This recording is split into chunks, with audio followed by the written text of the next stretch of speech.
Quédate. Enseguida comienza Nuevo Poder.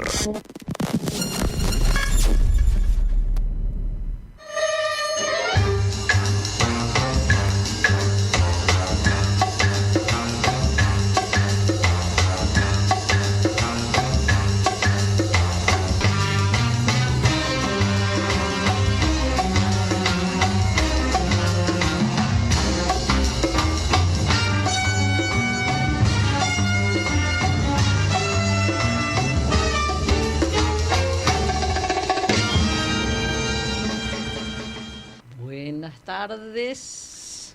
Hola, ¿cómo va? Bien, Doña Sonia, bien. y los Aquí amigos estamos. allá. Sí, ¿Quién está hoy? Hoy estamos con también el don Remigio medio tardío llegando. Y en la pecera tenemos a Alberto y a Guillermo otra vez. Muy Buenas bien, ¿cómo tardes. va? ¿Qué dicen? Programa 90. Bueno, 90. El miedo Opa. para la verdad que tenemos, yo no sé cómo es la cosa, alguien maneja este asunto, ¿no? O nos cambian los números, no sé, nosotros no definimos nunca el tema, el miedo hoy. En la quiniela nos dice. Sí, miren que hay miedo en el mundo, miedo en la Argentina con este giro que ha pegado los últimos 15 días, esta alianza de los dos colonos, Milei y Macri, en un mano a mano que ya es un mano a mano que puede ganar cualquiera, así las últimas estadísticas lo dan, así que el miedo viene bien porque va a ser más allá de los miedos internacionales que hay por las guerras y de todo este asunto. Acá ha habido desde el último programa donde éramos optimistas de que teníamos un triunfo importante, garantizado, el imperio ha dado vuelta la estrategia comunicacional, les ordenó juntarse a Milei y a Macri y hacer desaparecer, le cambiaron la campaña electoral al energúmeno de Milei, entonces la contradicción que había antes, que lo hizo perder, que fue el loco contra el cuerdo, para poner una síntesis de lo que pasó socialmente con ese resultado electoral que nos dio tanto optimismo, ellos ahora volvieron a cambiar un eje y plantearon un eje gorila, o sea, reconstruyeron el poder gorila contra el peronismo. Entonces, nuevamente es una elección peronismo-antiperonismo, ni siquiera es peronismo antiperonismo K o anticristina, sino que volvieron a reactivar, y este nuevo gorilismo que hay en los jóvenes, producto de la pobreza en que están y de su falta de formación política y su deformación mediática permanente, porque están bombardeados todos por los medios de comunicación coloniales, ha pegado un giro en estos 15 días de que los ha convertido en un cabeza a cabeza, más las traiciones reiteradas, por ejemplo, la provincia de Córdoba. La provincia de Córdoba es con Schiaretti, es lo que realmente si hay algo que está en contra de la patria son los cordobeses, ¿no? O por lo menos todos los cordobeses, que va a ganar, según dicen, con un 60-70% Milei.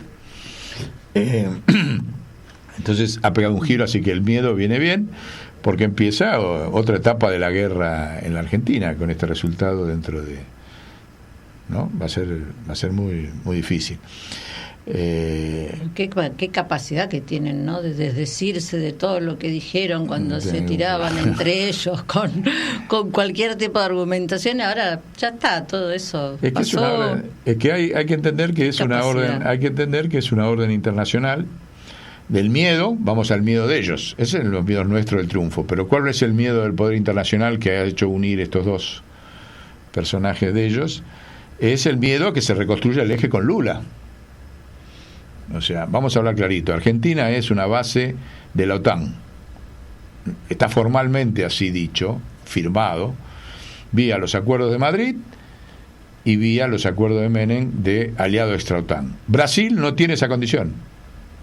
Brasil tiene dos fuerzas. No es aliado extra-OTAN ni está incorporado al CIADI, que es que todas las empresas multinacionales tienen un feudo judicial en el Banco Mundial. Fíjense qué pequeña diferencia tienen con la Argentina, que montó el peronismo colonial y no desmontó el peronismo K, y hasta que no desmontemos eso, vamos a seguir sometidos a estas situaciones de manejo de los medios de comunicación coloniales. Pero esa es la gran diferencia. Argentina es una base de la OTAN, la realidad. a partir de esos acuerdos institucionales y Brasil no. Si en Argentina ganara el peronismo, podría restablecerse ese vínculo, podría producirse un equilibrio por distintos canales de esa estructura de poder que tiene la OTAN dentro de América Latina. Y para eso le dijeron, no, muchachos, eso es un peligro, ustedes, si como venía hace 15 días, se venía a 60%, o sea, 60% Massa, 40% Milei, eso era un poder que podía cambiar los fiscales, podía generar un montón de cambios políticos, 60% era el mismo porcentaje de voto que Perón, era la misma voto que hubiese tenido de la Sota, aunque no podría el Congreso, pero políticamente ganar por 20 puntos de diferencia, pensemos que Lula ganó por un punto de diferencia, bueno, para evitar eso, los tipos pusieron todo el aparato y han puesto todo el aparato comunicacional, mediático, la plata, la guita, la Corte Suprema, fíjese cómo lo persiguen ahora Teilade, fabrican de todo, ¿no? Y están con todo porque la prioridad de la OTAN es que el peronismo no gane para que no haga una nueva alianza con Lula. Eso es lo que está pasando y ese es el miedo que tienen ellos. Ahora, el pueblo decide si quiere ser colonia definitivamente con Milei y con Macri o quiere ser soberano. En un poco tiempo lo vamos a saber. A ver, igualmente nosotros vayamos ahora a la carátula, que es una carátula interesante. Ahí la tienen, ¿ves? La Iglesia al directorio del Banco Central. Bueno, esto yo creo que nunca se ha escrito en la historia universal que alguien proponga que la Iglesia se integre a un banco central. Los bancos centrales tienen 100 años, aunque la Iglesia estuvo integrado y participando en otras formas de bancaria en la historia, o sea que no tiene, pero nunca en el directorio de un banco central. Nosotros decimos que, ahora vamos a explicar por qué, por eso ahí estamos poniendo en la carátula, la estamos manteniendo, ¿no? En la carátula, sí. Está Monseñor Jaime de Nevares, está el Monseñor Jaime de Nevares, que fue el obispo de Neuquén, que ahora vamos a hacer una rápida síntesis para explicar por qué es el pilar sobre el cual los actuales hombres de la Iglesia nuevos que puso Francisco, que son los dos que están, hay otros, pero esos tienen un poder especial porque por una serie de condiciones de estar a cargo de la diócesis más grande de la Argentina, que es la de la capital federal. Estamos hablando de García Cuerva, que es el arzobispo de Buenos Aires, y de Gustavo Carrara, que es el obispo de las villas, y a su vez vicario general, o sea, el segundo de García Cuerva. Ahí lo tienen. Yo creo que ellos... vamos a ser sintéticos, después vamos a desarrollar por qué la Iglesia tiene que ir al directorio del Banco Central. Porque es la única institución en la Argentina que no está comprometida con los paraísos fiscales. Cualquier otro tipo de figura que se tiran en campaña, que va a ver la oposición, los partidos, todo político que vaya por un partido, son partidos que nacieron y se mantuvieron a raíz del Pacto de Olivos, en el cual se decidió que la Argentina no atacaba a los paraísos fiscales.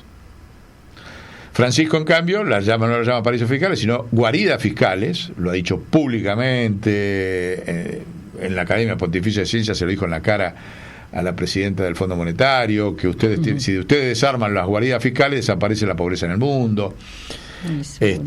Bueno, en sus encíclicas, en su llamado, bueno, claramente la Iglesia, como él ordenó, uno de sus logros en estos 10 años de papado fue evitar el lado débil que tenía el Vaticano en las finanzas, de que no estaba en la UIF y que no publicaba el balance anual del Vaticano. El balance no se publicaba, lo hizo publicar Francisco por primera vez e integró a las normas internacionales de control financiero al Vaticano por primera vez, a partir de lo cual él está libre, y ordenó que ningún proveedor que tenga vinculación con los paraísos fiscales entonces le compren a esos proveedores. Exactamente.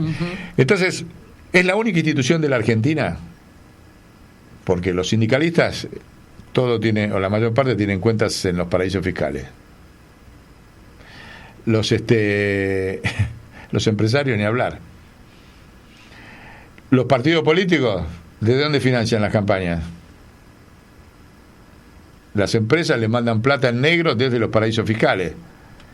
Entonces, si nosotros queremos un banco central nacionalizado, la clave es que la Iglesia esté sentada ahí, porque es la única institución que está libre frente al poder financiero internacional.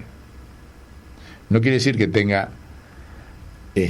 hoy tomada esa decisión. Es lo que nosotros le estamos pidiendo como pueblo de Dios, como Observatorio de la Riqueza, y como realidad objetiva de ser la única institución libre para poder actuar sobre ese cáncer argentino que es la fuga de capitales a las guaridas fiscales. Y mientras no se haga eso, la Argentina va a seguir, gane quien gane, retrocediendo.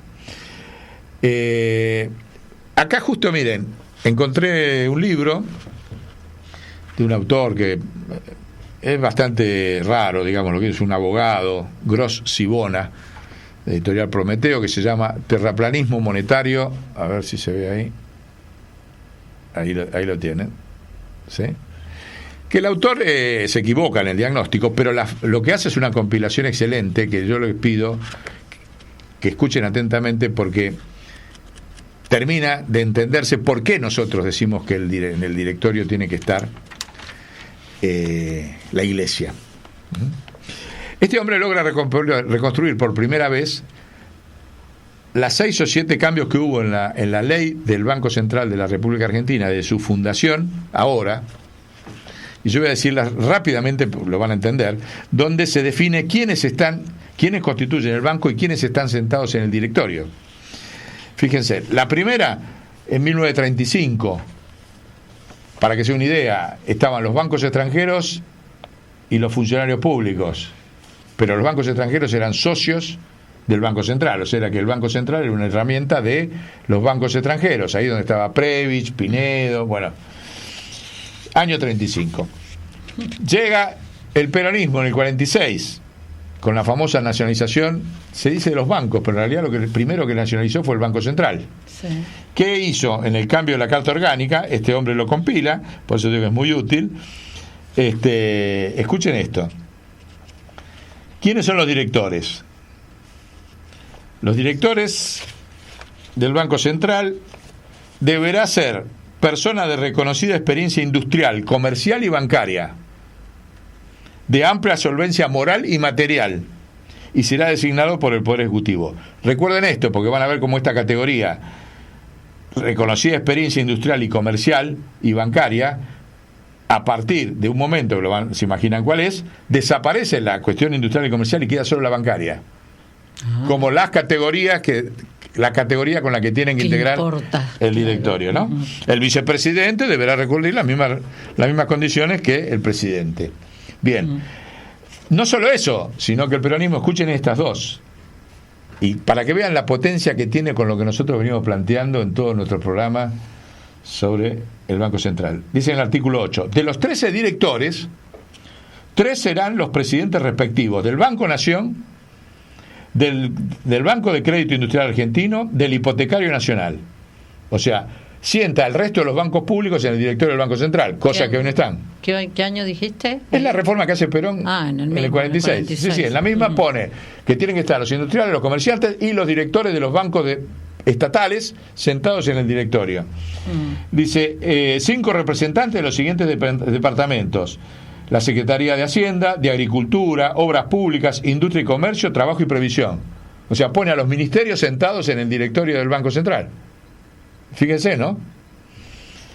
Y para completar, escuchen esto, también la de reforma de Perón, dice, hasta que se reforme el sistema general de bancos y se coordine la relación de las instituciones que a continuación se detallan, quedará desde la fecha sometidos a la superintendencia del directorio del Banco Central de la República las siguientes instituciones. O sea, quedan sometidos al poder político y al control las siguientes instituciones. Escuchen: Banco de la Nación Argentina, Banco de Crédito Industrial, Banco Hipotecario, Caja Nacional de Ahorro Postal, Comisión Nacional de la Vivienda, Consejo Agrario Nacional, o sea, mete a todos, al campo, a todos.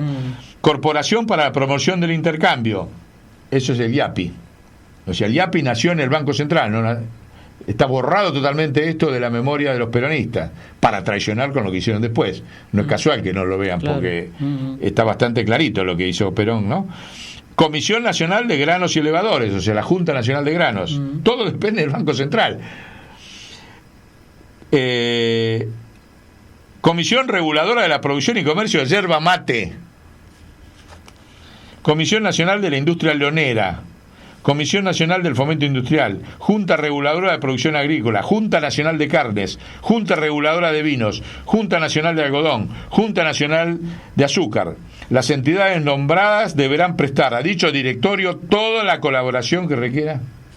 No sé si tomamos dimensión lo que del sí poder claro, total. Que te inspiraste en eso para decir que estén sentados ahora. No, yo solamente había leído, solamente sabía que Miranda era un industrial.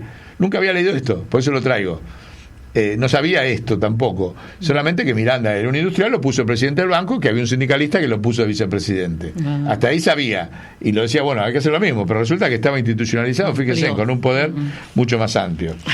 Llega la Revolución Fusiladora, el 57, Argentina la integran al Fondo Monetario Internacional.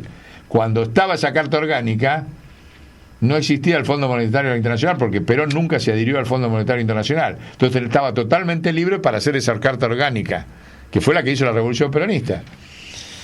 Llega la Revolución Fusiladora. ¿Qué dice? Cambian el artículo. ¿Quién debe ser? El presidente y el vicepresidente serán de reconocida experiencia bancaria y financiera.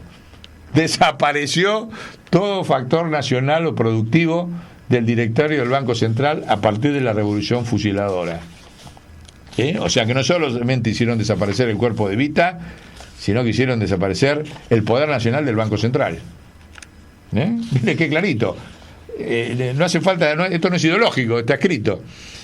Llega el 73, vuelve Perón, vuelve al planteo con otros términos igual: desarrollo económico ordenado y creciente, con sentido social, alto grado de ocupación y poder adquisitivo de la moneda, ¿no? Son directores del Banco Central, el Banco Nacional, lo mismo que dice en el 45, lo vuelve a decir en el 73.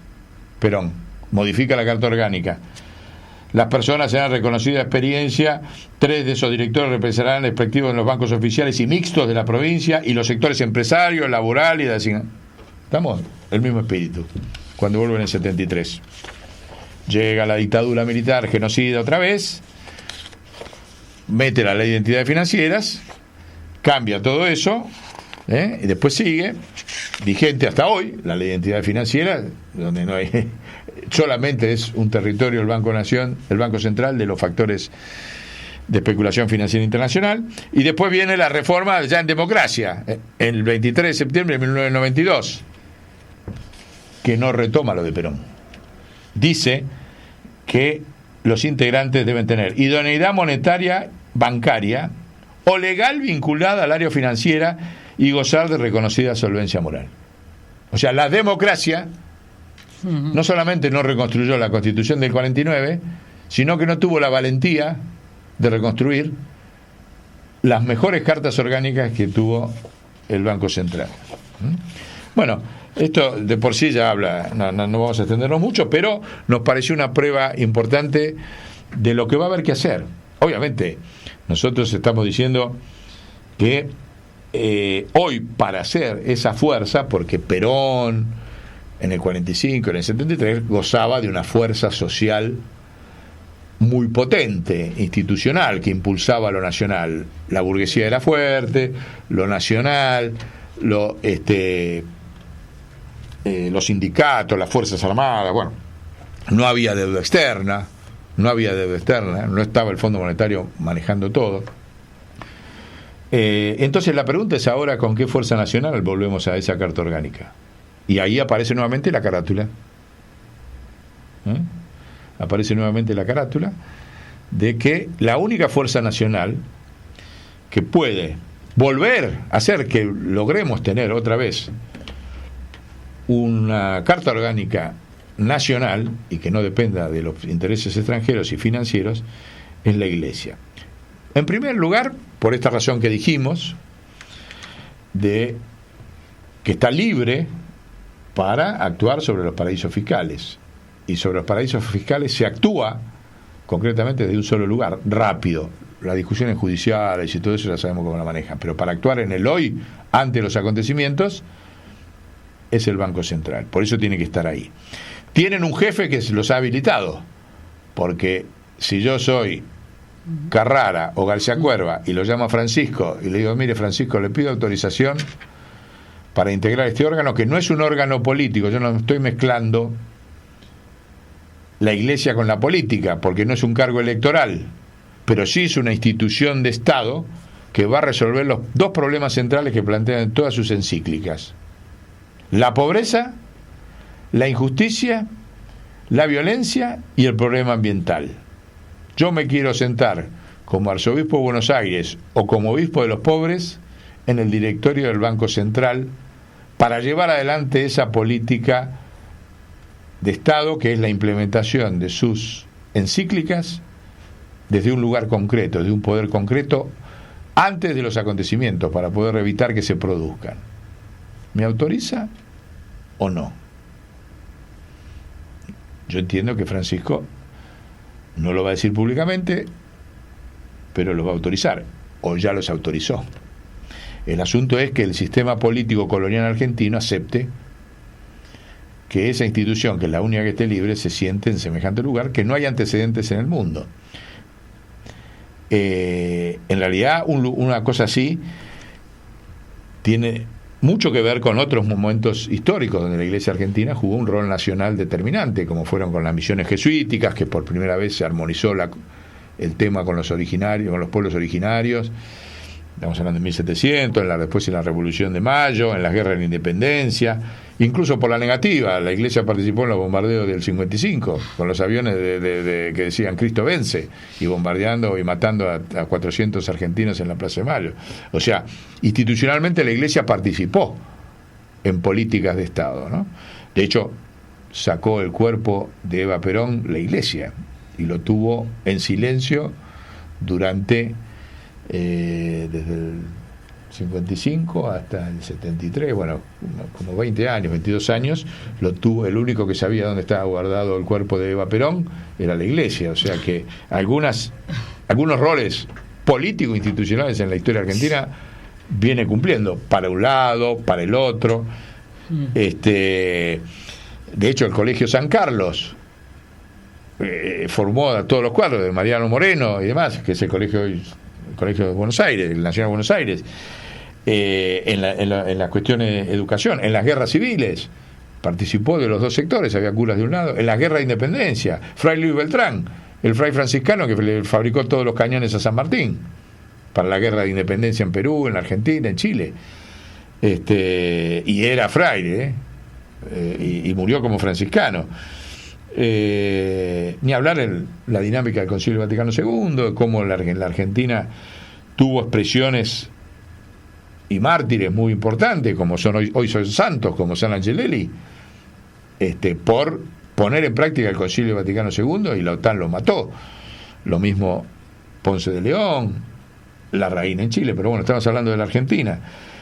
O los tres obispos, fíjense, y ahora vamos a explicar ahí un poquito a por qué hacemos el acento en de Nevares. De 70 obispos que había en la dictadura militar genocida, solo 3 defendieron los derechos humanos. 3.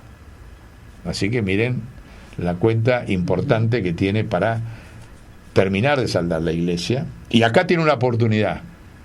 O se pone del lado de la nación y de los pueblos para terminar con la pobreza y recuperar la soberanía, o sigue convirtiéndose en un instrumento de la OTAN religiosa para sembrar la colonia en la Argentina. De Nevares, Novak y Gesaine fueron los 3 obispos, los únicos 3 obispos que en ejercicio de su cargo defendieron a fondo los derechos humanos. Podestá también, ¿no? ¿Quién? Podestá también. Sí, pero no estaba en ejercicio. Estaba suspendido. De hecho, Podestá se tuvo que ir al exterior. Era obispo, ¿viste cómo es? Era un suspendido, ¿viste? No sé cómo es en el tema del derecho canónico. Pero digamos, no pudo actuar, porque las Tresá lo quisieron matar, la dictadura también. Recién pudo volver cuando volvió la democracia, Jerónimo y Clelia. Pero sí es cierto lo que vos decís, él denunció. Sí, la Popular Un Progreso la levantaba todo el tiempo, ¿no? Como Onganía, ¿no? Que lo había citado a él hablar y le dijo que usted es mi enemigo. El único enemigo mío es usted, le dijo Onganía. Así que, bueno, algo actuaba, ¿no? Y después escribió una carta donde acusa a la Iglesia, donde dice, si la Iglesia hubiese hablado, no se hubiesen producido los 30.000 desaparecidos. Claro, hablaban 3 obispos de 70. Estamos, ahí tenemos el tema de lo que tiene pendiente todavía la Iglesia argentina, ¿no? Bueno, después terminó dando un papa argentino y el primer papa del sur. Así que bueno, hay una historia pendiente que para nosotros la expresa, volvamos a la carátula, como síntesis para atrás y para adelante, Monseñor Jaime de Nevares, ¿no? Que ahí creo que tenemos una serie de secuencias de su vida que vamos a relatarlas rapidito, porque fue el hombre que más supo con inteligencia y patriotismo armonizar la institución iglesia con la patria. Vamos a hacer una secuencia rápida. Él era de familia oligarca, patricia de acá, porteño, su origen es porteño, y lo mandan a crear la diócesis de Neuquén, que no existía, allá en el año 62, 63. Va allá a crear la diócesis de Neuquén, y su primer vinculación muy fuerte fue con la huelga del Chocón. No sé si hay imágenes por ahí, pero en la huelga del Chocón lo nombra, se pone al frente de la lucha, y él dice en un video que nosotros tenemos por ahí, que después lo vamos a recuperar para poder pasarlo de vuelta, que ahí está Gesaine, que le tenía un respeto total él dice que Gesaine dice, yo no hice lo que hizo de Nevares por las madres y por los derechos por los desaparecidos. Y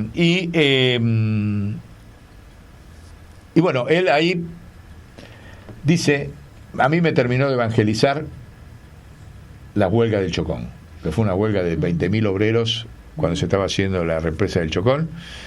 Hay un dato interesante, a él lo nombra arzobispo Juan XXIII, el santo.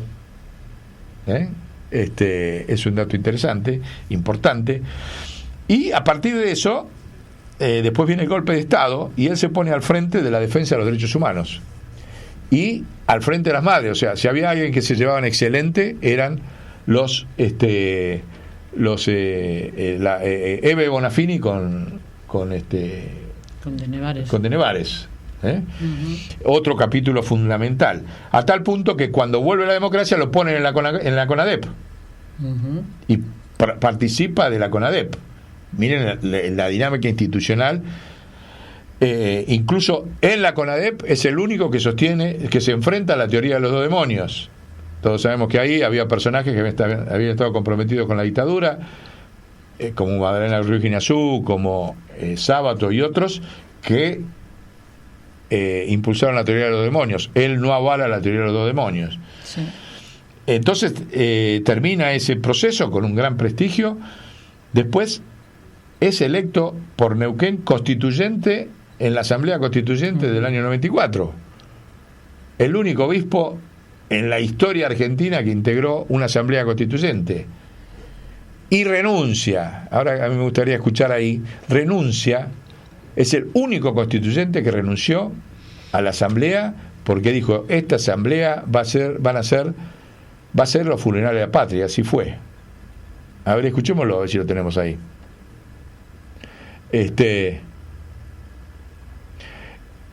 Porque fíjense la historia institucional, cómo el hombre armonizó la tarea de evangelización con el poder institucional del Estado. No hubo otro arzobispo que hiciera eso. Ahí lo tenemos, cuando está renunciando. En este momento manifiesto mi decisión de abandonar definitivamente esta Constitución, esta Convención Constituyente. Por eso digo, señor presidente y señores convencionales, parafraseando a un personaje argentino que mucho admiro, no quiero asistir a los funerales de la República. Don Jaime, un personaje argentino que mucho admiro, no quiero asistir a los funerales de la República. Bueno, ahí lo tenemos. Esas palabras son históricas de la Iglesia y proféticas, porque de hecho lo que pasó a raíz de la Constitución del 94 fue el empobrecimiento de la Argentina y la pérdida de soberanía, o sea, los funerales de la República. Él sabía por qué lo decía, tenía claro su compromiso. Fue profético. No hay nada que reivindicar de la Constitución del 94, a 40 años de democracia, y la Iglesia fue la única que renunció. Después hubo muchos que se arrepintieron de no haberlo seguido. Por ejemplo, Pino Solanas dijo, me equivoqué en no haberlo seguido. Y habrá otros. Piensen que ahí estaban todos los que después se convirtieron en líderes políticos en Argentina en los últimos 30 años. Fueron todos constituyentes. Y la Iglesia fue la única que hizo un gesto patriótico. ¿Sí? Entonces, ese es el ejemplo que para mí es de donde se tienen que parar los nuevos hombres de la Iglesia en la Argentina, que los ponemos simbólicamente porque son los que tienen más poder territorial, como es García Cuerva y Gustavo Carrara, para para decir, siguiendo la línea institucional de evangelización y disputa patriótica del Estado que nos enseñó con su ejemplo Monseñor Jaime de Nevares, nosotros queremos estar en el directorio del Banco Central. Lo tiene que pedir formalmente la Iglesia, se lo tiene que exigir al Sistema Nacional, lo repito porque recién, hola Remigio, hola, ¿cómo te va, Guillermo? Disculpen, estamos diciendo que es la única institución que está libre de compromisos con las guaridas fiscales. No hay otra institución o fuerza social en la Argentina, salvo el pueblo en el llano, digamos, ¿no? Pero bueno, que también tiene que estar, que tenga como institución, que no tenga socios como son en la CGT, que están todos con cuentas en los paraísos fiscales, la Unión Industrial, la Asociación de Bancos, la única, la única, por eso tiene que estar. Y porque Francisco, te repito, porque vos recién Francisco viene diciendo que hay que terminar con las guardias fiscales. Bueno, qué mejor oportunidad que en este cambio político que se va a producir, la Iglesia salga a pedir estar sentado ahí. Entonces, y uno dice, bueno, está bien, eso, la fuerza de eso tiene que ver con lo que vos decís de la historia de un hombre como fue Jaime de Nevares. Pero hay una historia un poquito más larga para estar sentada ahí. Y ahora la vamos a poner en dos formas muy artísticas, que es la historia de San Francisco de Asís, que cumple el año que viene esta historia, esta parte de los relatos de San Francisco de Asís, 1000 años. Esto que vamos a ver ahí, que es un dibujito animado, les explico. Es la historia de San Francisco de Asís y su diálogo con el globo de un pueblo que se llamaba Gubbio en Italia. ¿Sí? Ese lobo, ahora lo van a ver, es totalmente análogo. Ese lobo que hace 1000 años salió al cruce San Francisco de Asís y logró armonizar con la comunidad, hoy es el sistema financiero en la Argentina. Entonces, Carrara y García Cuerva, los dos, lo que sea, se sientan en el directorio del Banco Central para llevar adelante esa práctica triunfante que tuvo San Francisco de Asís, que no solamente tiene esa historia 1000 años, sino que ellos estarían actualizando ni más ni menos que a San Francisco de Asís, que es el nombre que eligió el Papa, no eligió el nombre de un jesuita, eligió un franciscano como que aparte murió sin ser cura. O sea, pocos saben que San Francisco... ¿San Francisco no fue cura? No fue cura. Ah, no sabía. El tipo reconstruyó la iglesia como laico. La reconstruyó de abajo y después se convirtió en santo. A él no le interesaba nada de la institución, le interesaba el mensaje de Jesús en contra de lo que era una iglesia corrompida con el poder. Sí, sí. Pero murió como laico. Y después lo hicieron santo. Y después lo hicieron un símbolo, y por eso Francisco asumió ese rol. Yo vengo a reconstruir la iglesia como vino Francisco hace 1000 años, y entonces esa iglesia se reconstruye con lo que venimos diciendo, la evangelización de los subsidios de los bancos centrales del mundo. Es un debate que se viene cada vez más en el mundo. Entonces vamos a ver eso, pero también hay otra parte. Serú Girán y Charly García le dedicaron en plena dictadura militar, en 1979, un tema, que también lo vamos a ver ahí, a el diálogo entre San Francisco y el Lobo. Fíjese, año 79, a 2 años, era toda una analogía, pero que encima con una vuelta de tuerca. Ellos lo adaptaron musicalmente, como Serú Girán, donde estaban David Lebón, estaban, no sé, eran 4 famosos, ahora lo vamos a ver. No solo adaptaron la música, el relato de San Francisco de Asís, sino que lo adaptaron a una adaptación que hizo Rubén Darío, el poeta nicaragüense, un año antes.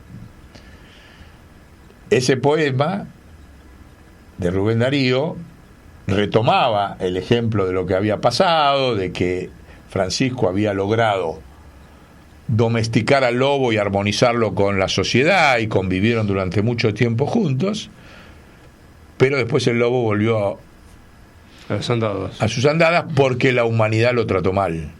Empezó a describir, y en ese poema de Rubén Darío, es muy lindo, hay que leerlo, dice, o sea, vi tanta miseria en la dinámica de la sociedad humana que después me la empezaron a aplicar a mí, de hipocresía, de mentira y qué sé yo, ¿no? Ese poema de Rubén Darío adapta lo de 1000 años, y Serú Girán se toma de ese poema en plena dictadura militar, como diciendo, si yo hago una analogía, estaba diciendo, volvió Perón, que vino a armonizar los lobos con la sociedad, y después volvieron y yo me volví a las andadas. Es mi interpretación, esta corre por cuenta mía. Pero vamos a ver ahí el dibujito animado, porque eso es lo que viene, en eso se tiene que basar la Iglesia Argentina para sentarse en el directorio. En el mensaje de San Francisco de Asís y de Charly García, de Serú Girán.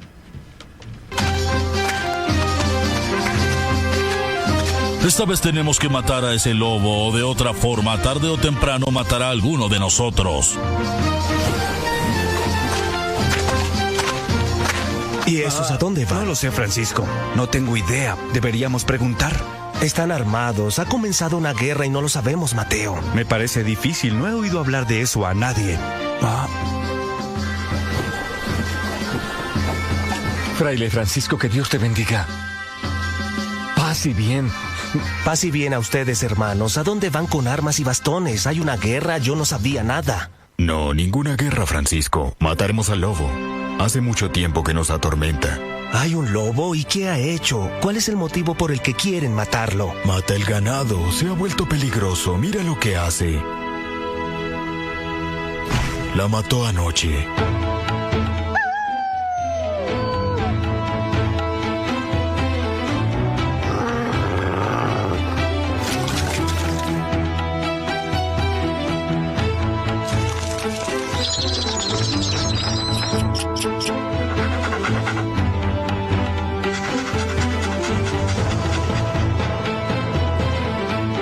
Yo no tengo ovejas, pero de noche mi esposa y mis hijas tiemblan como hojas. Entonces, ¿qué estamos esperando? Sigamos buscándolo. Un momento, creo que están exagerando. No se avergüenzan de tener miedo de un lobo. Es al demonio al que deben temer, no a una inocente criatura, hija de Dios como ustedes y yo. Yo quisiera verte como nosotros nos hemos visto, Francisco. El hecho es que a ti el lobo ni te mira porque eres solo hueso. Yo solamente sé que todos fuimos creados por el Señor, tanto los hombres como los lobos. Entonces, según tú, ¿eso quiere decir que no tenemos que ir a matarlo? Hermano, claro que no hay que matarlo. Necesitamos ir a hablarle, explicarle bien cómo están las cosas y verán que él entenderá. Francisco, con todo respeto, me parece que tú estás loco. ¿Por qué entonces tú no vas a hablar con ese lobo? Y te demostraré cómo el lobo que no ha sido bautizado es más bueno que tú. Pero en mi opinión el bautismo no tiene nada que ver con esto. Dime cuándo irás, ¿mañana quizás? No, hermano, iré enseguida porque no quiero que alguno de ustedes lo lastime. ¿Estás completamente seguro, Francisco? Lo llaman el lobo de Gubbio. Desde hace 3 inviernos mata a la gente y nadie lo ha encontrado todavía. Yo no tengo nada que temer de él.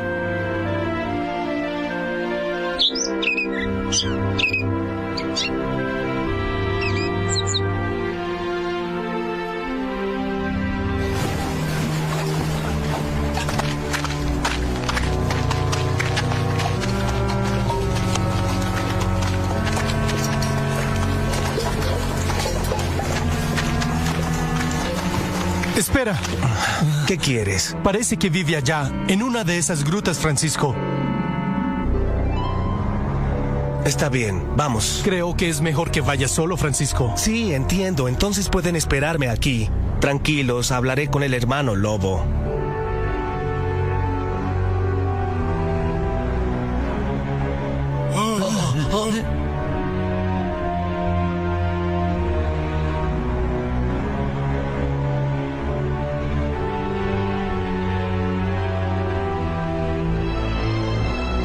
Si estás ahí adentro, hermano lobo, sal.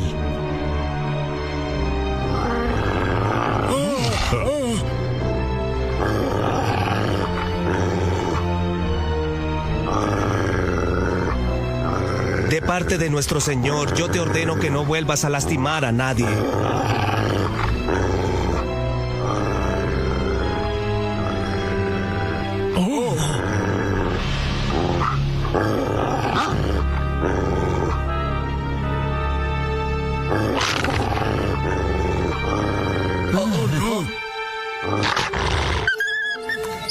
Has ofendido la ley del Señor, hermano lobo, pero ahora tienes que detenerte. Ha llegado el momento de pedir su perdón.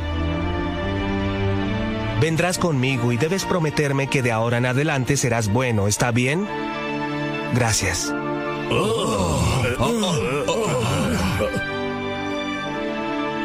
Vamos. Sí, Francisco es un santo.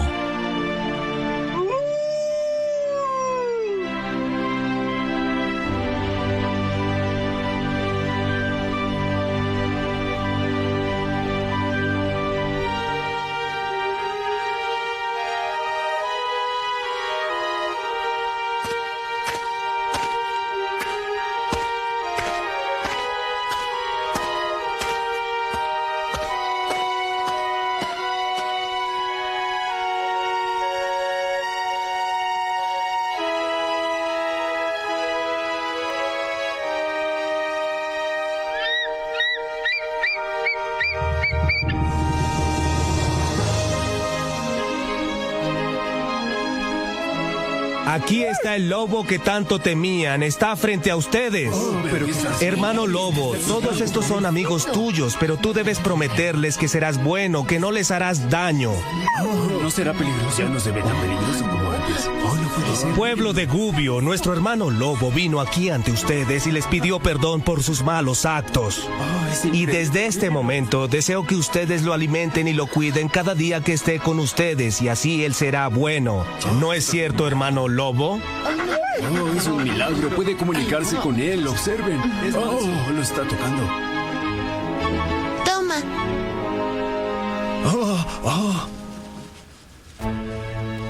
No le hizo nada. Es manso. Gracias.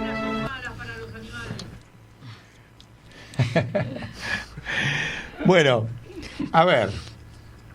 esto que estamos viendo, esto que vimos recién, fíjese que al final termina con una palabra central: puede comunicarse con los animales, ¿no? Y fíjese la eficacia, porque esta fue una estrategia de comunicación de los discípulos de Francisco, porque no lo escribió esto Francisco, lo escribieron los discípulos después de que muere Francisco. Como Francisco era un hombre de la alta sociedad, era el más rico de Asís, del padre, quiebra las élites y logra que un montón de otros hijos de los ricos se quiebren y se conviertan en la pobreza franciscana famosa y sacan a reconstruir la iglesia. Como eran hijos de ricos, sabían escribir, estamos hablando de 1000 años atrás, y al saber escribir, escribieron todas estas estrategias de comunicación. Hay montones hay un libro que se llama Las Florecillas, creo que algo así. Las Florecillas. Bueno, esta es una de las Florecillas. Y eso lo escribe una élite que se quiebra, y como tenía la única capacidad de poder escribir, hace esta profecía, este relato, que es básicamente un mensaje de que el lobo es un símbolo de la violencia y del problema de la humanidad. Es el símbolo de hoy del sistema financiero en el mundo, donde la guerra también es una parte de ese dispositivo, ¿no? Pero es una estrategia de comunicación que ha sido muy eficaz, no solamente hace 1000 años que sobrevive, sino que encima que ha dado lugar al nombre del único papa del sur. Y después vamos a ir, por eso digo, hay que escucharlo y adaptarlo. Hay que ver eso y El Lobo de Wall Street. Hay que ver la película de Hollywood, El Lobo de Wall Street, y La Florecilla de Francisco, y ponerse a imaginar cómo domesticamos a ese lobo en el mundo, que es el problema central. Y se puede empezar desde la Argentina, del directorio del Banco Central de la Argentina. Y fíjense, ahora lo tenemos a Charlie, que no es Charlie, es Cerugirán y Charlie. A ver, ahí está en River, cantando esta canción que ellos recompusieron. Ahí está, San Francisco y el Lobo, River Plate. Esta es en el año 92, pero la compuso en el 79. Este River es en el 92.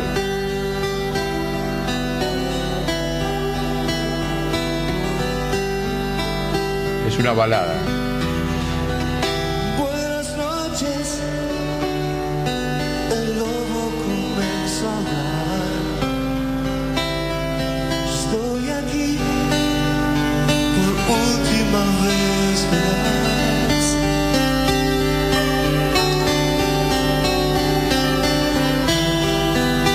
Y en el bosque mis días solían pasar. Salvaje y cruel, seguro en mi soledad.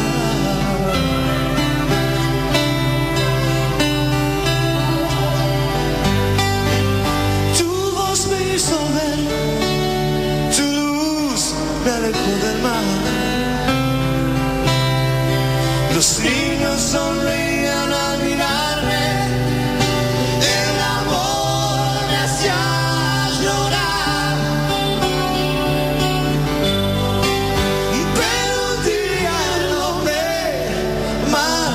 Empezó a tratar, abrieron heridas que no cerrarán jamás. Y padre,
Bueno, acá ven, o sea, no es casual que hayamos elegido esto para este directorio del Banco Central, un dibujito animado, el obispo más comprometido con las transformaciones en la Argentina, institucional, Serú Girán, Charly García. O sea, acá se puede disparar. Imaginen la comunicación que se puede disparar a todo el pueblo argentino, hacia los jóvenes, que hoy están confundidos con todo el asunto Milei, teniendo a un tipo como Charly García, recuperando esa historia que tiene 1000 años. O sea, Charly ahí recupera una historia que tiene 1000 años. Y de qué manera puede impactar en la etapa que se viene, gane quien gane, digamos, ¿no? Si gana el peronismo tiene que sentar a la Iglesia. Si quiere tener poder político para hacer lo que hay que hacer, tiene que sentar a la Iglesia en el Banco Central. Si no la sienta, no va a tener poder político y va a fracasar, como fracasó el Frente de Todos. Esa es mi conclusión. No digo que otro pueda coincidir o no, pero mi diagnóstico es que como es el único factor para recomponer la densidad nacional, el peronismo tiene que sentar inmediatamente, no se tiene que ocupar de sentar solamente a los partidos políticos, no, sentar un factor de poder libre y autónomo respecto a las guardias fiscales como es la Iglesia argentina. Y si no se gana, la Iglesia va a tener que encabezar la resistencia. Si gana Milei, se abre un nuevo periodo de resistencia, porque tarde o temprano va a haber que hacer esto con el Banco Central. Lo hemos visto recién en la reconstrucción de lo que fueron los momentos soberanos de la Argentina y los momentos de entrega. Se define desde un solo lugar. Y así como la Iglesia argentina encabezó todas estas etapas históricas que estuvimos describiendo ahí, de la Revolución de Mayo, bueno, esto no vamos a reiterarlo ahora, va a tener que encarar, porque tiene pendiente esa deuda de que hubo 3 obispos sobre 70 que enfrentaron al genocidio. Es una deuda pendiente de la institución. ¿Sí? Y la forma de reparar y de reconstruir la relación con el pueblo argentino es esta, desde ese lugar. O si gana un gobierno que le abre las puertas, o si gana nuevamente el poder colonial de Milei y Macri, poniéndose al frente de la resistencia, que no lo hicieron durante el gobierno de Macri. Yo muchas veces lo dije, no vi una sotana en las movilizaciones que hizo el pueblo argentino contra Macri. O sea que la institución, y acá sí vuelvo a una carátula, a 2 carátulas que nos falta al respecto. La primera es esa, fíjense ustedes lo que hemos descubierto. La Iglesia argentina acaba de sacar 3 tomos, que es La Verdad, eso que está ahí, La Verdad los hará libres, sobre se llama La Iglesia Católica en la espiral de la violencia en la Argentina, desde 1966 hasta el 83. Acá lo tienen. Son 3 tomos, son casi 2.300 páginas los 3 tomos. Este es uno, vean el mamotreto que es, y está encima con letra chiquitita, o sea que es una compilación muy rica que estamos estudiando, y que fíjense el destino. O sea, acá la Iglesia trata de ordenar o aportar al resolver el problema de cómo ayudó a los sectores, cómo ayudó a los distintos, cómo formó parte de alguna manera de las distintas etapas de la violencia en Argentina del 66 al 83. Yo hubiese hecho un libro desde el 55, no desde el 66. ¿Y esto lo saca la Iglesia? La Iglesia, la Conferencia Episcopal Argentina, la Universidad Católica. Ajá. Ahora fíjense, preparando este programa, encontramos un libro de Jaime de Nevares que se llama La Verdad nos hará libre, no los hará libre. O sea, hoy la Iglesia dice los hará libre. Ustedes, ¿y yo qué? Claro. Es interesante, no lo vamos a trabajar acá, pero lo dejo como una línea de trabajo para el Observatorio Nuevo Poder. ¿Cuál es la diferencia entre el espíritu de Nevares, que escribió hace 40 años atrás, no sé cuánto es el libro, voy a averiguar bien, la verdad nos hará libres, y ellos escriben la verdad los hará libres. Ahí, ¿qué hay? La diferencia, por lo que yo vengo encontrando en la lectura de los libros que hizo la Iglesia, lo que le falta. Pero a su vez el libro termina invitando a que se complete. Este libro de la Iglesia Católica, de la Conferencia Episcopal, invita a acercar todo tipo de información para que se complete lo que ellos hicieron. Bueno, nosotros acá le estamos haciendo el primer aporte. Que cambien el nombre, haciendo honor a de Nevares y al espíritu de Nevares, y vea qué diferencia hay entre aquel nos y los. El nos es externo. Yo te estoy observando de afuera. Yo no me comprometo. Es como cuando dijimos en otro programa, uno de los problemas que tiene la cultura argentina es que habla de este país, no nuestro país. Todo el mundo dice este país. ¿Y de quién es el este? De aquel. De aquel. Yo no me comprometo. Yo no soy. Bueno, sospecho mucho que los es muy parecido al este país. Y aquel nos de Jaime de Nevares es muy parecido o igual al nuestro, ¿no? Este es el primer aporte. Le vamos a seguir haciendo aportes porque hay que leerse 2.500 páginas en letra chiquitita, pero fíjense, por ejemplo, una de las cosas que falta, por lo que yo vi, es que cae en el pecado, que es muy argentino, del ombliguismo. Es como que todo fue una pelea interna, y no dimensiona, y no lo han utilizado, y no está citado ahí, uno de los principales teólogos, que acá lo pongo, es otro aporte que le hacemos a la Conferencia Episcopal, de Joseph Combline. Joseph Combline, en este libro, describe cómo la doctrina de seguridad nacional puso como uno de los blancos centrales la Iglesia Católica de América Latina. Joseph Combline era una de las manos derechas de Monseñor Larraín, de Chile, asesinado en un accidente de autos igual que San Angelelli y Ponce de León. Este libro da un marco general a la violencia en la región, de cómo era una política internacional hacia la región. O sea, Joseph Combline plantea algo que le falta a este libro que escribió la Iglesia Católica, que es que el terrorismo no fue terrorismo de Estado, fue terrorismo entre Estados. No es lo mismo. El terrorismo entre Estados está practicado por las fuerzas internacionales sobre los estados de América Latina, a través de los ejércitos nacionales, ya lo sabemos, o de fuerzas y payas, como siempre. Pero no es lo mismo caracterizar que el terrorismo fue un terrorismo de Estado a que es un terrorismo entre Estados que un Estado aplicaba hacia su sociedad por el aval internacional. Eso le falta en la dimensión de lo que vimos hasta ahora. Vamos a seguir buscando a ver si no es, pero por lo que yo vi, no logran dimensionar como dimensionaba el fenómeno de América Latina Larraín, fundador del CELAM, Elder Cámara, fundador del CELAM también, y todos estos teólogos, porque Joseph Combline, que era sacerdote y teólogo, que visualizaron. Tampoco me parece que están los documentos de Santa Fe en la elaboración de la Iglesia, donde dice explícitamente que una de las prioridades de la doctrina de seguridad nacional de la OTAN en América Latina es separar la relación entre los nacionalismos revolucionarios y la Iglesia Católica. Hasta ahora no lo encontré, con lo cual le falta un contexto importante, muy importante, casi te diría fundante.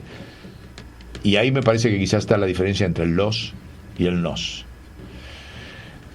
Pero bueno,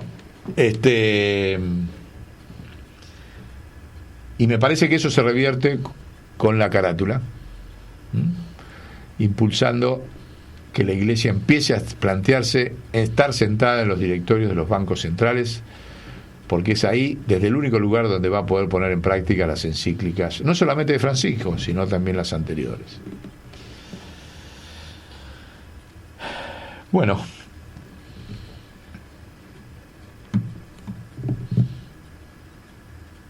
ahí está, Charlie, Le Bon, Moro y Aznar. Esos eran los 4 que cantaron, que compusieron esa canción del Lobo. Bueno, ¿les parece si pasamos a otro tema? ¿Cuánto nos queda de programa? Un rato. Para 2 horas. 40 minutos. Después no lo ve nadie esto, porque ahora a esta altura la gente. Pero cambiemos de tema. Vamos a... esperá, faltaba una carátula antes de cambiar de tema. Así lo terminamos. La carátula de la pirámide. Uno dice, bueno, y la iglesia se sienta en el directorio del Banco Central. ¿Y de qué poder dispone? De esa pirámide, que ahora se la voy a explicar. Esa es la pirámide de poder para poder poner en práctica las encíclicas de Francisco. En la punta ve que hay 17. Sí. ¿Sí?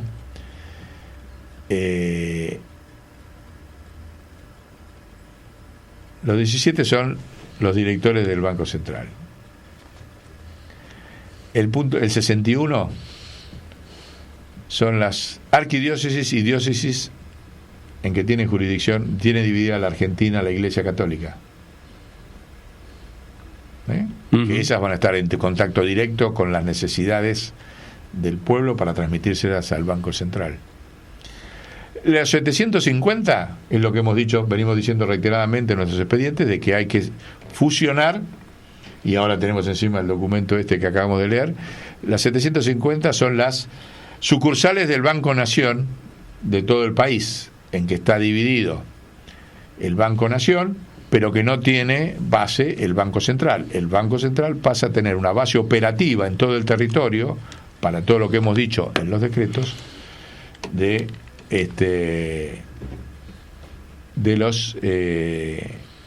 los decretos que hemos implementado y que estamos proponiendo para si gana el peronismo, ¿no? O sea que los 750 son las áreas operativas del Banco Central que va a tener a través del Banco Nación en todo el territorio nacional. 1135 son la cantidad de consejos deliberantes que hay en el país.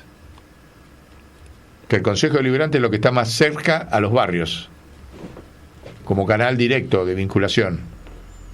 ¿Sí? Y 70.000 son la cantidad de barrios que hay en la Argentina. Esa es la pirámide de poder nacional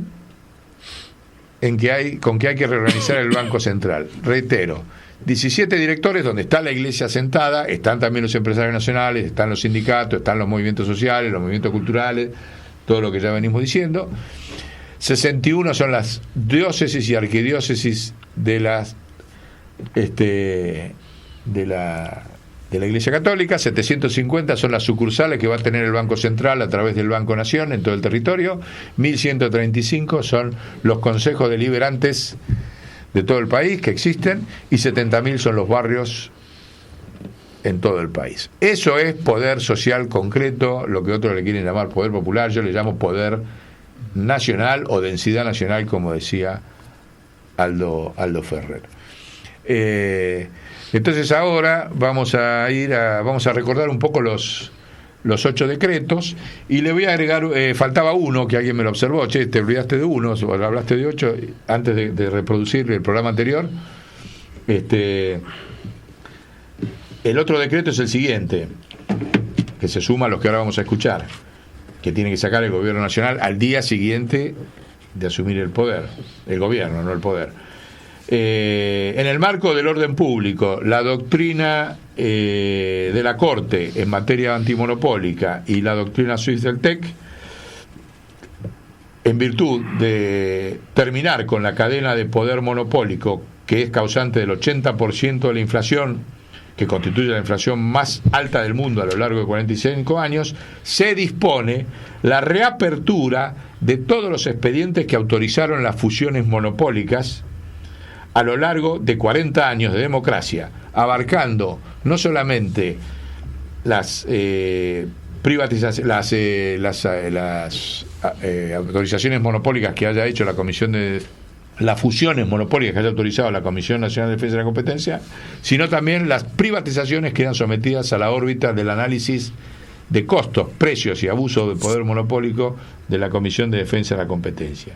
Se incluye en este decreto las fusiones financieras autorizadas por el Banco Central de la República Argentina. O sea, el proceso de absorción y fusión de bancos desde 1976 a la fecha. Y el relevamiento y evaluación de los distintos sistemas de fuga de capitales y especulación financiera a partir de la ley de la dictadura militar financiera vigente incluso hasta el presente, determinando la Comisión de Defensa de la Competencia el monto de los subsidios del Estado a los distintos sistemas administrativos y de empresas fusionadas monopólicas recibidas. Bueno, este octavo decreto que faltaba, que a los abogados les pareció muy interesante, porque eso le va a obligar al poder monopólico, vos le abrís todas las fusiones y le vas a pactar las nuevas condiciones. Porque cuando yo te abrí la fundición, vos me vas a tener que demostrar por qué razón aumentaste los precios monopólicos como los han aumentado a lo largo de 40 años. No va a haber razón porque es un precio monopólico, por lo tanto tengo dos opciones: o aceptar los precios que te fijo yo ahora, fijo, no precio cuidado, fijo, o se te cae la autorización de fusión y tenés que volver atrás el proceso. Ese es el poder nacional, y obviamente todo esto cruzado con lo que va a ser el Banco Central en materia de cuánto capital fugaron cada una de esas empresas que hizo abuso monopólico. Ahora sí vamos a escuchar, reiteramos el programa anterior, una parte donde explicamos los 8 decretos. Ahí lo tenemos, ¿no?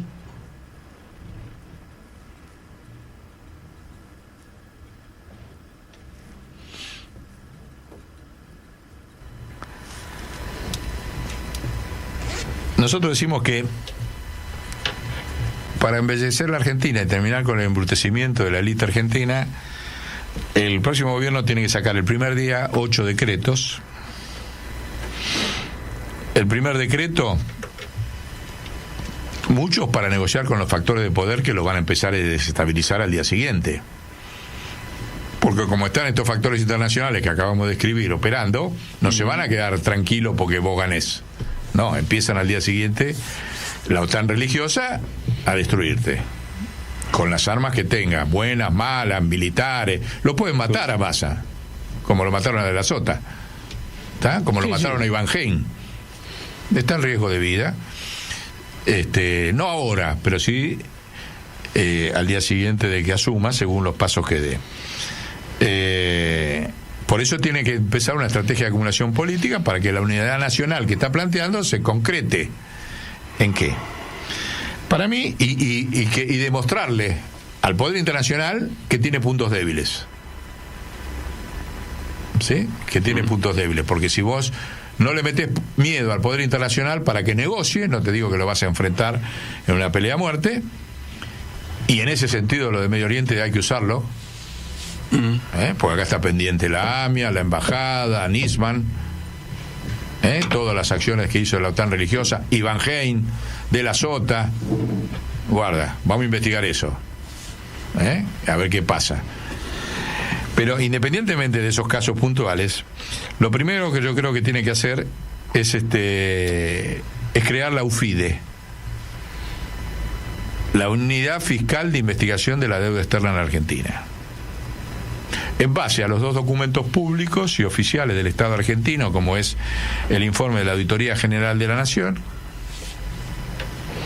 sobre el endeudamiento con el Fondo Monetario, y el informe que hizo el Banco Central, sin decir los nombres, pero sí con las estadísticas. Quiere decir que una decisión de la unidad fiscal puede hacer aparecer los nombres de quienes fueron los fugadores.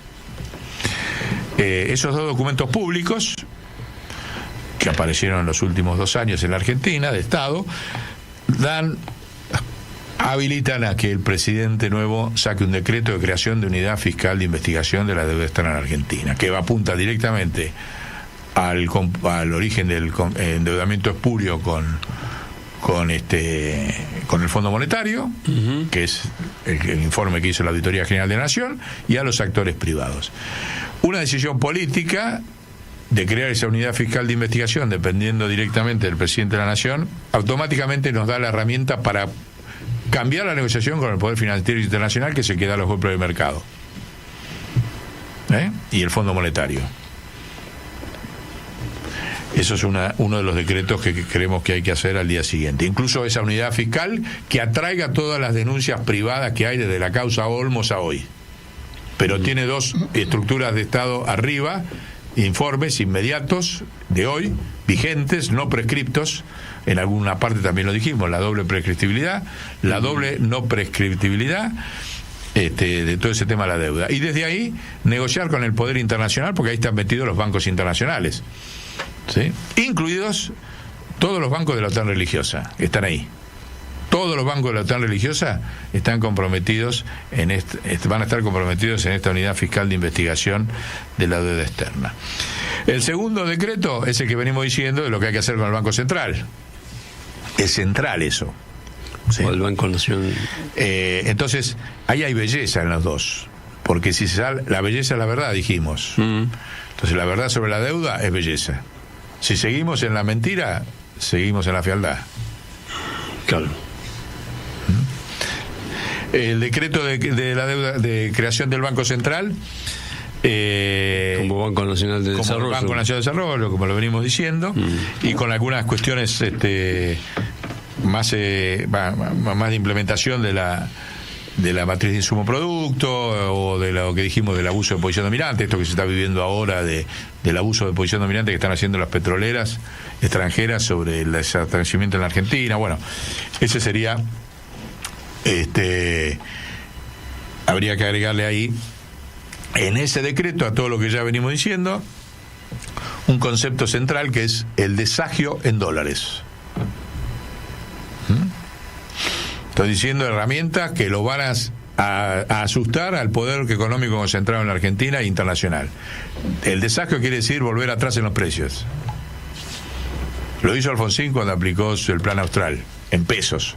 Nosotros decimos que hay que hacer el desagio en dólares. En ese decreto del Banco Central, el Banco Central está habilitado a hacer el desagio en dólares de todos los productos. Para lo cual, la estadística pública, en la cual está fundamentado el decreto, es la evolución de los últimos 30 años del precio en dólares, que ya lo hemos dicho en otros programas, que se basa en la sumatoria del aumento de precio por producto en dólares más el aumento del dólar. El acumulado de eso, y por qué se basa, ha generado un desorden público.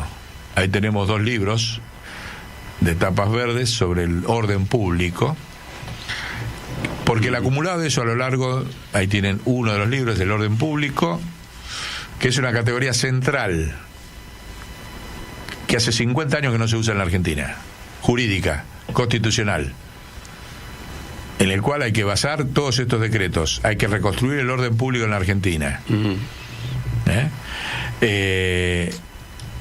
Y el orden público, el desorden público, que es la negación de esto, se refleja en 2 números claritos.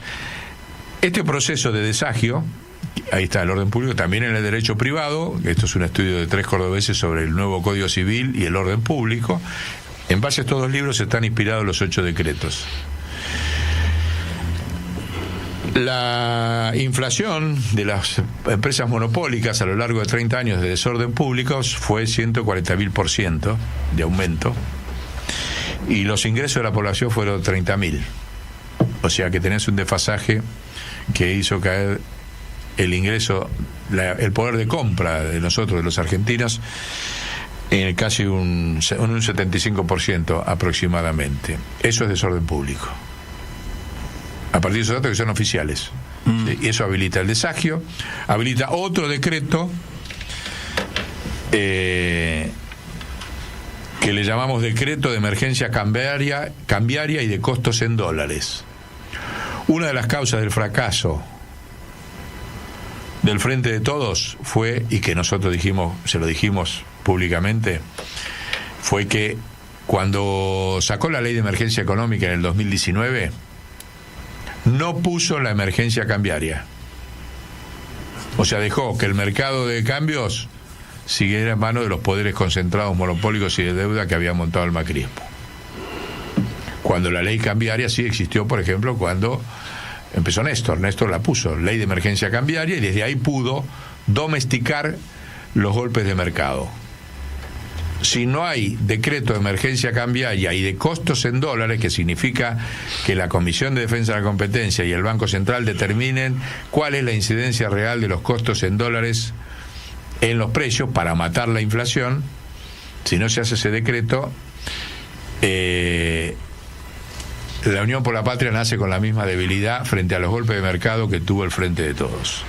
Ese es el otro decreto, basado en el orden público, en estos derechos que son de orden constitucional. Por ejemplo, la ley de abuso monopólico, la ley de defensa de la competencia contra el abuso monopólico es una ley de orden público. Para que tengan una idea. La ley de convertibilidad está basada en el orden público que diseñó Cavallo y Menem. Fíjense, a partir de ahí no hubo más orden público, por el diseño que significó la convertibilidad. Entonces, ese es el otro de los decretos. Son todos decretos que apuntan a aumentar la densidad nacional. Entonces, en ese sentido, también ponemos otro decreto, que es el decreto de la creación del Instituto Argentino del Libro. ¿Ve? Planteo que venimos haciendo a cada gobierno: si queremos disputar y lograr una cultura que no sea colonial, necesitamos el Instituto Argentino del Libro. Si no, los libros que circulan y el poder de edición, junto con el poder mediático, están en manos de las empresas coloniales. Entonces, el Instituto Argentino del Libro se crea por decreto al día siguiente, con el diseño que ya lo hemos planteado varias veces. Se crea finalmente otra institución. Con eso la cultura pasa a aumentar la densidad nacional y pasa a ser un factor de unidad nacional. En todas estas instituciones tienen que estar sentados todos los factores de densidad nacional: en la Unidad Fiscal de Investigación de la Deuda, en el Banco Central, en el Instituto Argentino del Libro, en la Comisión de Control de emergencia cambiaria.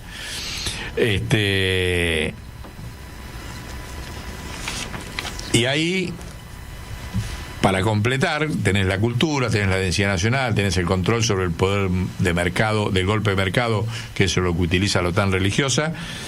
Se plasma otro decreto, que es el decreto de creación del área marítima argentina sobre toda la superficie, que es el 40% del territorio nacional. Ahí tenemos, esto es fundamental. Hay un escrito, del doctor Lerena, que ha presentado, que sostiene de que hay que denunciar los acuerdos de Madrid por incumplimiento de Gran Bretaña de los mismos, o sea, de la OTAN. Los acuerdos de Madrid nos imposibilitaron a nosotros ejercer la plena soberanía sobre nuestro territorio, y la denuncia de esos acuerdos de Madrid es otro pilar central frente al poder internacional que domina la Argentina. Y el doctor Lerena presenta todos los argumentos de incumplimiento de la otra parte, no de la Argentina. O sea, Gran Bretaña no cumplió con lo que dicen los acuerdos de Madrid, a partir de lo cual, como dice el doctor Lerena, tiene que ser denunciado por la Argentina, y en ese incumplimiento de los acuerdos de Madrid se funda el decreto que es uno de los 8, que crea el área marítima argentina, con soberanía sobre casi el 40% del territorio, y que va a permitir la unidad y la nacionalización, la argentinización, si se quiere, la argentinización más que nacionalización de todas las fuerzas de seguridad y fuerzas armadas, porque las fuerzas armadas dan por concluido sus responsabilidades en el genocidio de la dictadura militar, y el Estado Nacional pasa a ponerlas como instrumento central vía el área marítima argentina de la defensa de todas las vías fluviales y el área marítima, prefecturas, fuerzas armadas, policías provinciales, todo eso en el área marítima, que crea también el mismo decreto, algo que no existe hoy. Porque a partir de la denuncia de los acuerdos de Madrid, el Estado argentino adopta la política de recuperación soberana de todo su territorio. recuperación soberana y pacífica, lo cual implica la creación de una escuela integral de recuperación pacífica para los ciudadanos argentinos. Para nosotros no hay una estrategia del Estado argentino para una recuperación pacífica. ¿Qué implica la ocupación pacífica? Implica que por ahí de repente desembarquen 10 barcos desarmados con 10.000 argentinos en las Malvinas, por ejemplo. Por eso 10.000 argentinos tienen que estar preparados para desembarcar en las Malvinas, porque van a ir sin armas, van a producir un hecho político internacional de negociación. Entonces, el área marítima argentina va a estar a cargo de la formación de todos esos voluntarios, de todos esos jóvenes que hoy parecen no tener sentido sus vidas, porque están manejados por la droga, están manejados por los medios de comunicación coloniales y demás. Bueno, en la Escuela Integral de Recuperación Pacífica del Área Marítima Argentina van a tener ahí una causa de vida. Y ojalá no sean 10.000. Ojalá sean 100.000. Ojalá sea 1.000.000. Sean todos.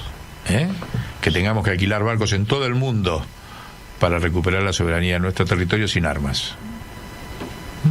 Pero para eso hay que prepararse en todos los terrenos. Entonces se crea, en el marco de este decreto, el área de recuperación, la Escuela Integral de Formación de Argentinos para la recuperación de ese área marítima argentina.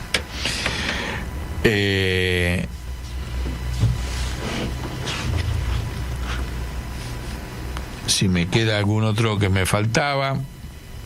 Esto es una respuesta a la propuesta de Milei de Cambiemos de privatizar el mar. Lo han dicho en estos días. Siguen diciendo barbaridades los brutos. Y el doctor Lerena, con un excelente artículo que me mandó esta semana, dice: si ya está todo privatizado, ¿qué quieren privatizar? El petróleo, la pesca, está todo concesionado a empresas extranjeras. Ya está. Entonces, otra mentira. Y el doctor Lerena dice: por arriba de eso hay que generar una estructura de Estado que conduzca y planifique qué es lo que hace y qué puede hacer y qué no hacer cada una de las áreas en que está privatizada. Ahí está el artículo. La llama la inverosímil la idea de privatizar el mar. Lo carga. Está cargando a los brutos. A Milei, Venegas Lynch, a todos. Dice: pero muchachos, acá está, te describe que está todo privatizado, ya está. El problema es que arriba no hay Estado que conduzca esa situación. Eso es lo que dice el doctor. ¿Y cuál es la forma? Como dice el doctor Lerena, dice crear un territorio nacional, como fue Tierra del Fuego, Formosa, La Pampa. Nosotros decimos área marítima argentina. Así que hay sustento jurídico, hay... Bueno, esto es, en síntesis, volvamos a la carátula, embellecer a la Argentina significa, a todas estas instituciones de Estado que estamos planteando, dejemos la carátula ahí, significa que haya, a través de estos decretos, no solamente la unidad nacional de las distintas identidades políticas, sino una nueva narrativa nacional y una nueva escala de valores. Esa escala de valores es tolerancia cero a la corrupción, que vía la inteligencia artificial hoy no puede sobrevivir un día. Tolerancia cero a las drogas y al tráfico de drogas en la Argentina. Tolerancia cero a la fuga de capitales. Esas 3 tolerancias cero son las claves de la nueva escala de valores en la política argentina. Repito: tolerancia cero a la fuga de capitales, tolerancia cero a las drogas y al tráfico de drogas, y tolerancia cero a la corrupción. Esa nueva escala de valores forma parte de embellecer la Argentina, porque el embellecimiento es una cuestión ética y estética, no es una cuestión solamente estética. Las dos son dimensiones de la belleza, porque son dimensiones de la verdad. Desde luego, a través de todo esto, recuperar el patrimonio territorial, por ejemplo, dentro de las políticas del Banco Central de Desarrollo, a lo que ya venimos diciendo, se agrega la decisión del Estado argentino de otorgar un capital de trabajo de 2 meses a todos los emprendedores privados nacionales, seas comercio, seas industria. 2 meses de tu venta el Estado argentino va a emitir y te lo va a dar. ¿Para qué condiciones? Para que embellezcas tu lugar, con un criterio ecológico. Entonces, así como estamos planteando la renta básica, que es el IFE, para las pymes, para los empleados que tienen pocos ingresos, para los jubilados, el IFE, también un capital de trabajo para porque hay 1 millón de emprendedores privados en la Argentina. ¿Sí? Y entonces que ese hombre pueda en su negocio ponerlo bello, poner en la vereda plantas, poner todo lo que embellece una ciudad, arte, etcétera. Hay muchos lugares en Argentina que han hecho una avanzada en eso. Por ejemplo, en Resistencia es una de las... Todo el mundo pone esculturas en sus veredas. En sus veredas. Entonces, ese embellecimiento tiene que estar acompañado con una política del Banco Central. ¿Sí? O sea, no solamente plata para el desarrollo, sino plata para que los emprendedores tengan un capital de trabajo que les permita solucionar muchos de sus problemas, el IFE que se lo cubre el Estado, y también la plata para que ellos incluso reconviertan sus productos a que sean ambientalmente correctos, ¿no? Como dijimos tantas veces, reconstruir los archivos personales, la historia oral de la Argentina, salir de la cultura de las redes para ir a recuperar la cultura. Bueno, todo lo que dijimos de estrategia de comunicación, donde el pueblo sea la voz, ¿no? Que la voz no sea la de una élite de 10 periodistas, sino que el pueblo tenga una voz directa. Todo eso es embellecer. El presidente tiene que dirigirse a todos los argentinos y abrirle una puerta de canal de expresión que sea independiente de los medios de comunicación monopólicos. Eso es embellecer. La elegancia, hay que recuperar la elegancia en la Argentina, en todos los sentidos. Frente a la brutalidad de esta clase, hay que recuperar la elegancia, no solamente en las formas, en los modos, en el vestir, en el pensar. Eso es embellecer la Argentina como lo supo ser. La Argentina fue un polo mundial de pensamiento, hoy no lo somos. ¿Sí? Fuimos el primer país en edición de libros en lengua hispana. El decreto de la creación del Instituto del Libro apunta por lo menos a equilibrarnos a poder hacerlo. Eso es también estética y ética. Y toda la industria audiovisual, ¿no? También, que es parte de la identidad nacional. También, sí, cuando hablamos de los archivos, la verdad que muchas veces dijimos de recuperar esos archivos. Sí. Y desde luego hay una cuestión que es embellecer significa terminar con la inflación en la Argentina, porque cuando aparezcan las verdaderas causas de la inflación, automáticamente se muere la inflación. O sea, toda esta cuestión de que el Estado con su emisión es el que provoca, es una mentira, y ahí es la parte bruta. O sea, nos embrutecen sobre las causas de la inflación para que no podamos hacer la belleza de un país sin inflación. Para eso mienten, permanentemente mienten y mienten y mienten y mienten. Hay un dato interesante a recordar. ¿Cuál fue el momento de menos inflación en la Argentina en los últimos años? ¿Cuáles son los últimos? ¿Desde cuándo? Le digo para no aburrir a los oyentes. Cuando más se emitió. Cuando más se emitió fue cuando menos inflación hubo. Y lo mismo pasó en el mundo. ¿Cuándo fue? Durante la pandemia. Los índices de inflación de la pandemia fueron casi deflacionarios, y la emisión del Estado argentino nunca tuvo esas dimensiones. Miren si será mentira lo que dicen, y ahí está la prueba. ¿Cómo explicás de que el Estado emitió más que nunca en la Argentina en esos 2 años de pandemia y la deflación fue la más baja, incluso a nivel cero? Miren porque cómo estaba la guita funcionando. Bueno, dijo.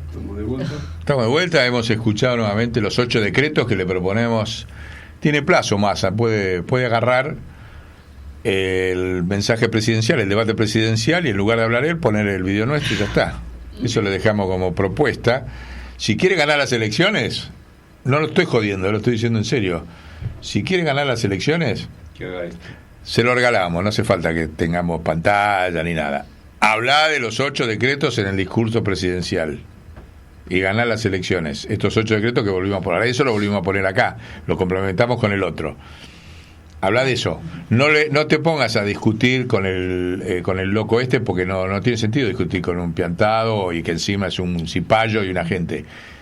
Decí estos 8 decretos, te los regalamos, no te cobramos derecho a autor, no te pedimos ningún cargo, te pedimos sí que sientes a la Iglesia en el directorio del Banco Central. Además porque le da un poco más de contenido a los 10 acuerdos esos que está planteando.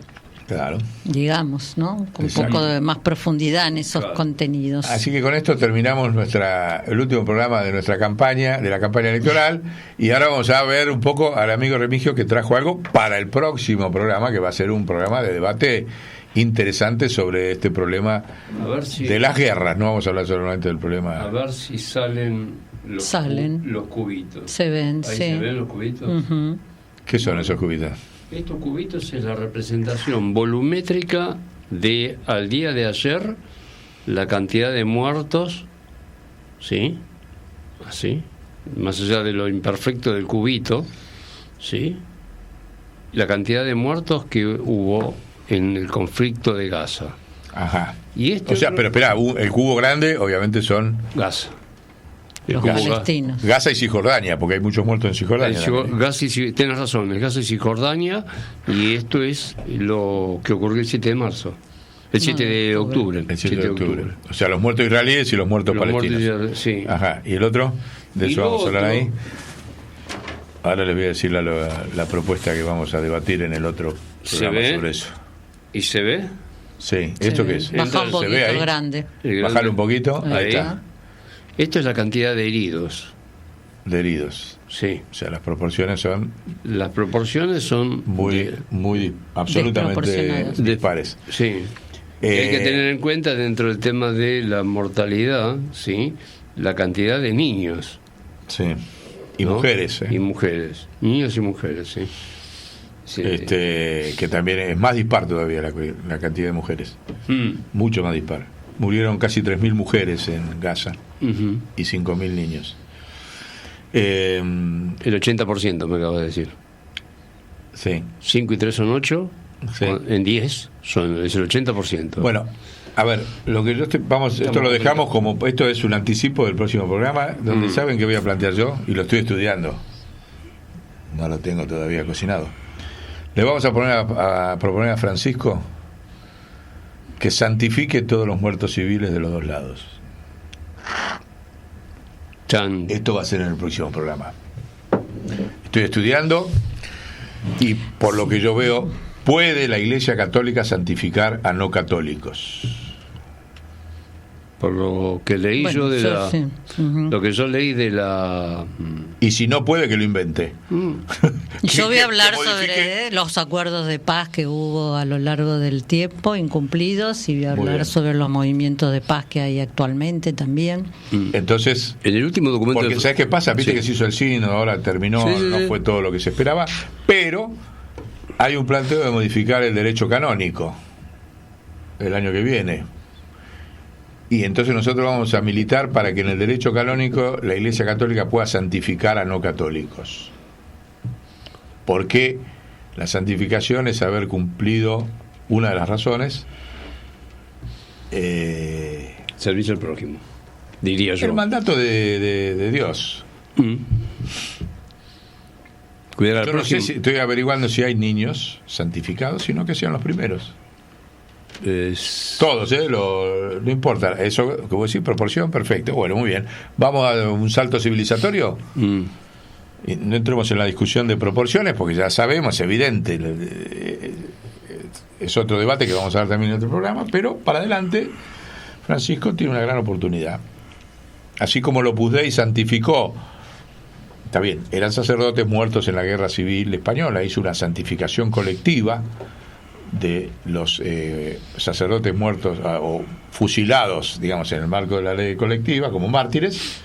Bueno, que encuentren la vuelta para esto, en el marco de la paz. Todo niño muerto en guerra, a partir de... es santo, automático, no necesita proceso expeditivo. Sea en Gaza, sea en la China, sea en la Argentina, sea donde sea. Donde sea. ¿Por qué no? Hay que modificar el derecho canónico, nada más.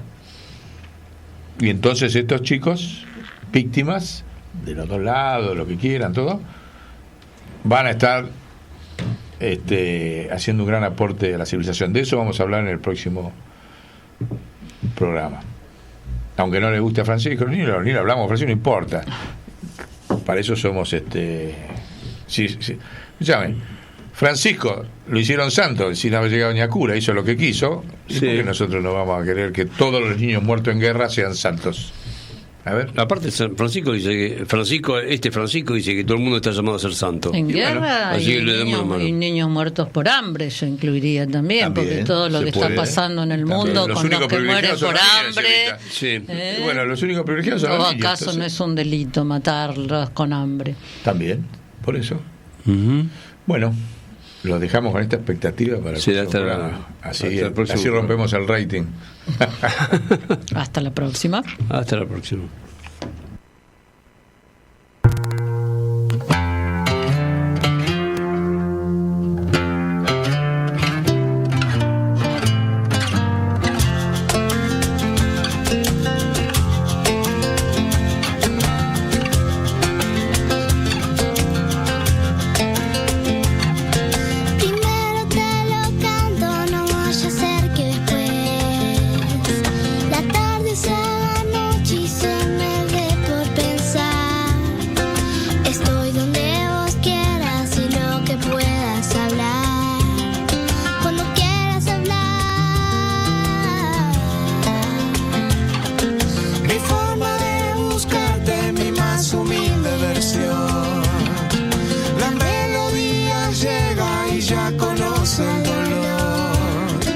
Yo sé que algo pasa cuando te escribo en mi voz, cuando es verdad el amor. Una vez y otra vez, y la vida que es, si no hay nadie a quien querer. Hoy te di la canción que nació para vos y abrazarte el corazón. Una vez y otra vez, y la vida que es, si no hay nadie a quien querer.